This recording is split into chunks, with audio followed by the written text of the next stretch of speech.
Hello and welcome back to Bella Star Astrology. I'm your host, Stella. On this channel, we discuss how you can use astrology to manifest your best dream life. And today we're going to go into the monthly horoscope for Aries. As such, I just want to remind everybody, if you'd like your own personal reading, whether it's for the next month or for a specific topic, please feel free to go to the link in the description where you can gain access to my calendar as well as wonderful information about how to get your own reading. Now, let's go into the month of August. And it looks like we start off the month with Mercury in Virgo. Now, this can really help with your mindset all around health, fitness, and other aspects of bringing balance into your work, or work-life balance, rather, right?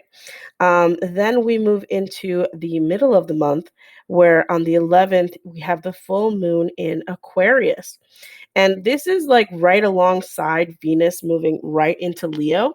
So, this full moon and Venus opposition is really going to bring to light the emotional connections you have, whether that's within your friendships, within your relationships, how your friends and their connections are helping to create more fun in your life, or better yet, how you build friendships within the relationships that you're having. Now, of course, this is a full moon, so it might bring an end to maybe a faded relationship that you had or some sort of situation that you were working on, whether it was something that was tumultuous or not. But as Venus is in there, it's going to bring a sort of gentle aspect to it. That opposition is going to bring a little bit of gentleness into the area of your friendships, whether or not they are ending, whether or not you're having some culminating decisions when it comes to your friends and what you're doing with them. So hopefully this month will get better as we have Mars moving into Gemini. And Mars moving into Gemini is going to energize your mind. It's going to energize you to take action when it comes to the connections you have with your neighbors, with your friends, etc. And this is all under the same spirit of the sun moving into Virgo. So, of course, this is kind of on a square, so it's 4 signs away, and they're kind of moving at the same time.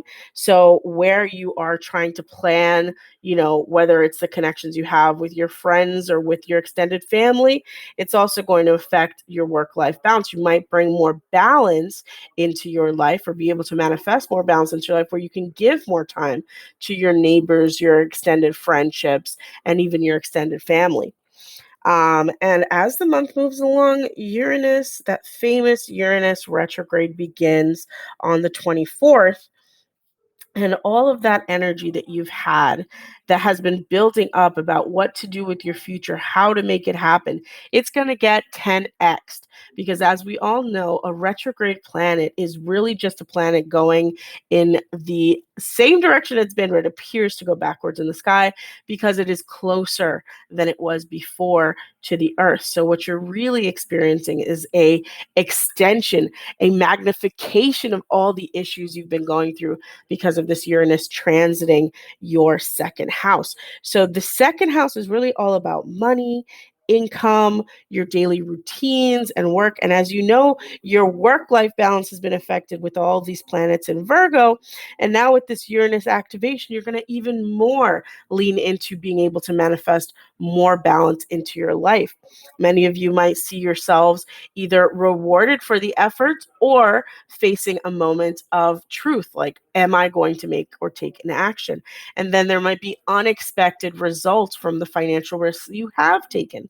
So make sure that in the upcoming weeks to that Uranus retrograde, all of you Aries are really taking note of all of the risks that you've been putting yourself into, as well as the ideas that you have been trying to bring into life. Maybe they might come into fruition, maybe they might not. Be ready for whatever the universe is going to throw at you. Now, as the month moves on, Mercury finally leaves all the pressure it's been putting on your health and moves into pressuring you in your love life. And this is where it moves into Libra, into your seventh house.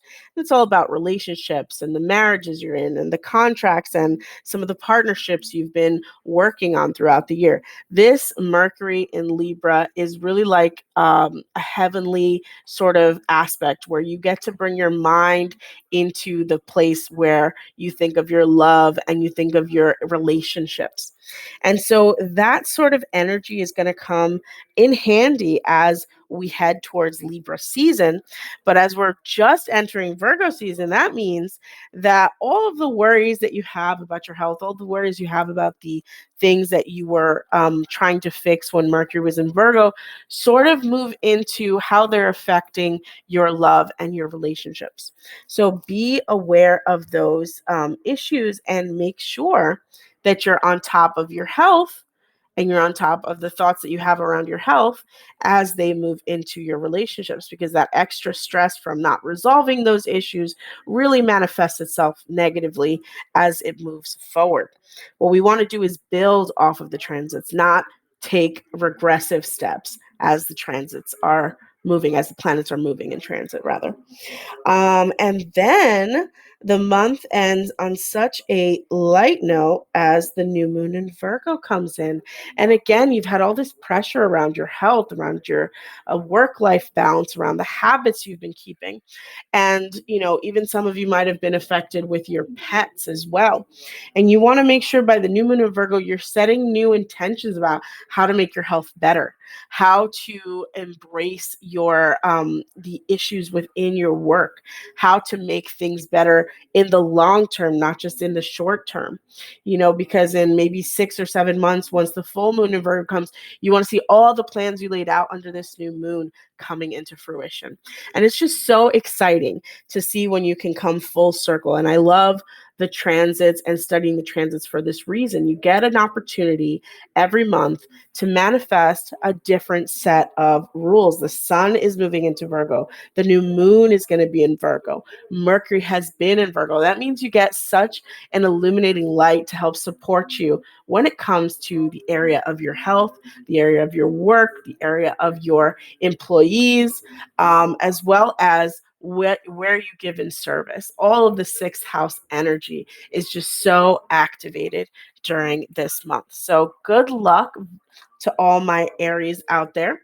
I hope that you guys enjoy this month. And if any of you are interested again in receiving a reading, feel free to go to the link in the description and get more information. I look forward to hearing from you guys. And again, please comment below on how your month in August has gone. Thank you so much, Aries.